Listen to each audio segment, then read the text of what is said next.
Hello and welcome back guys to Shriya Mani channel.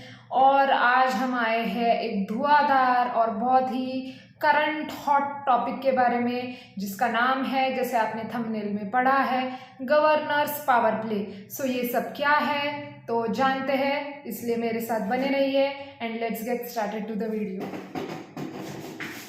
सो हमें पता है गाइस कि अभी 18 फरवरी को हमारे न्यू गवर्नर अपॉइंट हुए महाराष्ट्र स्टेट के, जिनका नाम है रमेश बैस। और ये महाराष्ट्र के 20th गवर्नर है। ऑनरेबल प्रेसिडेंट द्रौपदी मुर्मू इनके हाथों ये अपॉइंट किए गए हैं। और सिर्फ महाराष्ट्र के ही नहीं बल्कि और 12 गवर्नर उस दिन 18 फरवरी को एक तो रिशफल किए गए कुछ स्टेट्स के, या और कुछ स्टेट्स में न्यू अपॉइंट किए गए, तो उसमें से एक महाराष्ट्र भी है। तो जैसा हम सब लोग जानते हैं, हमारे जो फॉर्मर गवर्नर थे भगत सिंह कोश्यारी जी, तो उन्होंने 2 बार अपना रेजिग्नेशन लेटर प्राइम मिनिस्टर जी को दिया था, और अभी जाके वो फाइनली एक्सेप्ट हुआ है and then he is changed. But उसके पहले बहुत सारी गवर्नर को लेके महाराष्ट्र में तो कंट्रोवर्सी चली।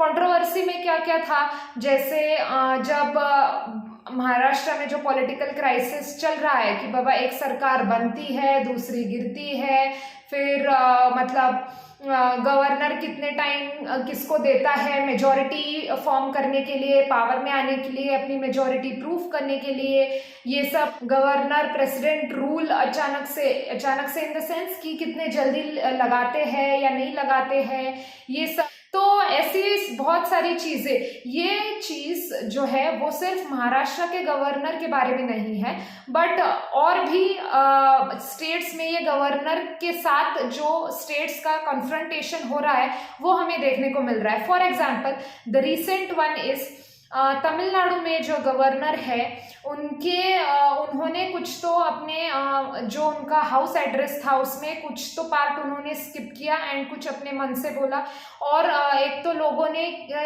मिसअंडरस्टैंडिंग कर ली कि उन्होंने तमिलनाडु के नेम को ही चेंज करने के लिए कहा। तो ऐसी मिसअंडरस्टैंडिंग्स, कन्फ्रंटेशंस या फिर ऐसे एक दूसरे में जो मतभेद हम देखते हैं वो क्यों हैं, ये सब होते हमें दिख रहा है। तो इस पे किया क्या जा रहा है देश में, इसमें कुछ सवाल उठ रहे हैं, कुछ इसमें बदलाव होने चाहिए।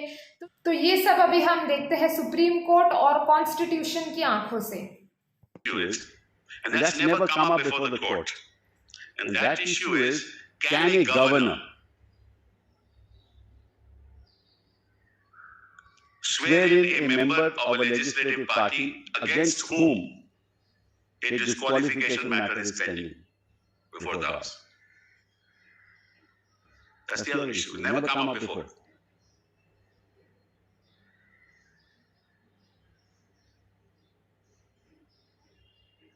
What then are the powers of the governor in matters in relation to disqualification?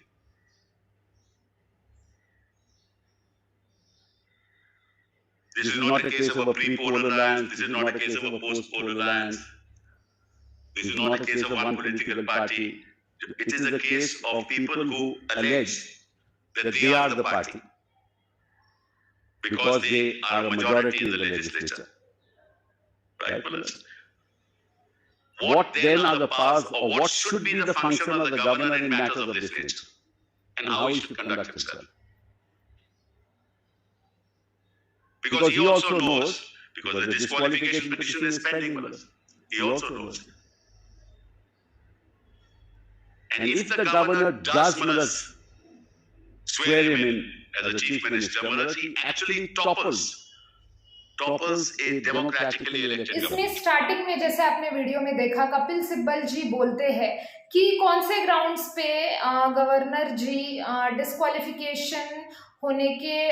Disqualification होने के बावजूद ओथ दे सकते हैं, क्योंकि 2016 में एक ऐसा ही सिमिलर टाइप ऑफ सिचुएशन आ गई थी जिसमें सुप्रीम कोर्ट ने क्लियरली बोला था कि अगर उस स्पीकर की, अगर वो एक स्पीकर जिसके खिलाफ अगर पेटिशन, उसके रिमूवल के लिए पेटिशन पहले से ही पेंडिंग है, तो वो स्पीकर अपने मेंबर ऑफ लेजिस्लेटिव असेंबली को, मतलब एमएलए को, हाउस के एमएलए को वो डिसक्वालीफाई नहीं कर सकता। ये 2016 की निबाम रेबिया केस में बताया गया है। और ऐसे बहुत सारे अलग अलग इश्यूज है जो मतलब कॉन्स्टिट्यूशन में हमेशा ही गवर्नर के जो पोजीशन है, जो गवर्नर का रोल है, उसको ग्रे एरिया बोला गया है। ग्रे एरिया क्यों? क्योंकि it was the post from the time of British ने ये पोस्ट इसलिए बनाई थी कि जब जैसे प्रोविंशियल ऑटोनॉमी स्टेट्स को देना शुरू कर दिया तो उसके बाद जो सेंटर का जो कंट्रोल है इन प्रोविंशियल ऑटोनॉमी वाले रीजन्स पे, तो वो मॉनिटर और एडमिनिस्टर एंड कंट्रोल करने के लिए एक उनकी तरफ से एक बॉडी होनी चाहिए। तो वो एज अ पोस्ट गवर्नर के नाम से बनाई गई थी। तो वो पोस्ट हमने आफ्टर 1947 इंडिपेंडेंस के बाद भी वैसे ही कंटिन्यू की है। तो इसलिए इनके जो पावर्स है इट इज नॉट डिफाइंड, इनको जो एरिया ऑफ ज्यूरिसडिक्शन है गवर्नर का it is not defined, and इनका रिमूवल जो है वो भी नहीं डिफाइंड है। अभी हम देखेंगे कि इनके जो पावर्स है जिसको हम डिस्क्रिशनरी पावर्स बोलते हैं, गवर्नर के डिस्क्रिशनरी पावर्स, डिस्क्रिशनरी यानी जो वो मतलब काउंसिल ऑफ मिनिस्टर्स के एडवाइस के बिना काम कर सकते हैं। और वो दो पावर्स दो इसमें है, एक तो कॉन्स्टिट्यूशनल डिस्क्रिशनरी पावर्स है यानी संवैधानिक डिस्क्रिशनरी पावर्स, और दूसरे है सिचुएशनल डिस्क्रिशनरी पावर। सिचुएशनल यानी जैसी परिस्थितियां आन पड़ेगी वैसे वो निर्णय लेंगे। तो वो कौन कौन से है ये हम देखते हैं। तो सबसे पहले कॉन्स्टिट्यूशनल डिस्क्रिशनरी पावर्स में उनके पास आती है कि वो कोई भी बिल जो एक स्टेट गवर्नमेंट पास करती है वो प्रेसिडेंट के सुझाव के लिए रख सकते हैं। दूसरा है कि वो डिसाइड कर सकते हैं कि कब राष्ट्रपति राजवट यानी प्रेसिडेंट्स रूल इम्पोज करेंगे। When he think the condition is not fit in the state in a majority, मतलब मेजॉरिटी गवर्नमेंट नहीं है, और तब वो प्रेसिडेंट्स रूल को इनवाइट कर सकते हैं या लगा सकते हैं। फिर है कि उनके पास एडिशनल चार्ज वो ले सकते हैं आजू बाजू के यूनियन टेरिटरी का। फिर जो ट्राइबल एरियाज में, नॉर्थ ईस्टर्न एरियाज में जो ऑटोनॉमस डिस्ट्रिक्ट रीजन्स है उनके लिए जो फंड एलोकेशन होता है तो उनका वो अमाउंट डिसाइड कर सकते हैं। और लास्टली वो जो चीफ मिनिस्टर है एंड उनकी जो काउंसिल ऑफ मिनिस्टर्स है इन स्टेट, उनके बारे में पूरी मतलब उनसे वो स्टेट की या फिर किसी भी फील्ड की पूरी इंफॉर्मेशन वो कभी भी कौन से भी समय जान सकते हैं। तो ये तो हुई संवैधानिक उनकी डिस्क्रिशनरी पावर्स। डिस्क्रिशनरी पावर्स में से सबसे पहला है कि जब उन्हें लगेगा कि मेजॉरिटी गवर्नमेंट नहीं है किसमें स्टेट में, तब वो अपने तरफ से सीएम को अपॉइंट कर सकते हैं from the one which he or she deems to be the leader of the majority party. तो वो उनको सीएम करके अपॉइंट कर सकते हैं। दूसरा है कि वो काउंसिल ऑफ मिनिस्टर्स को डिसमिस कर सकते हैं if he thinks they are not in majority in the state. तीसरा है कि वो स्टेट लेजिस्लेटिव असेंबली को भी डिसॉल्व कर सकते हैं जब उन्हें लगेगा कि वो मेजॉरिटी में नहीं है।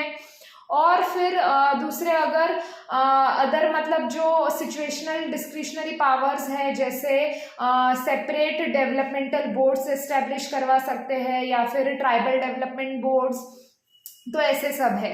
अब और आर्टिकल 361 के अकॉर्डिंग भी proceedings can't be, civil and criminal proceedings can't be initiated or run against the president or the governor.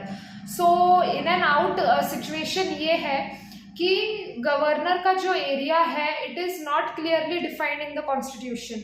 I feel कि गवर्नर एक ऐसी बॉडी है, as we all know, states are carved out of Indian Union. So governor is also an important crucial body for proper monitoring, for proper binding of the states with the union government. It is a connecting link, it is a connecting bridge, ऐसा उसका उल्लेख है, which is quite justified and it is appropriate.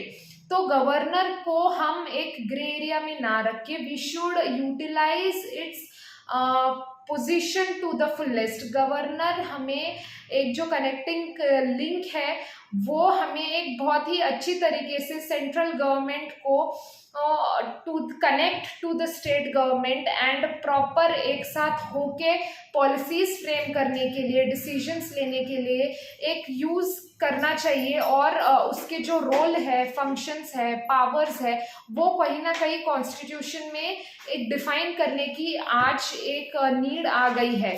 So with this, it's a wrap and hope you guys liked this video. If you guys liked it, do share and subscribe to the channel as well. Thanks for watching. Till then, stay updated.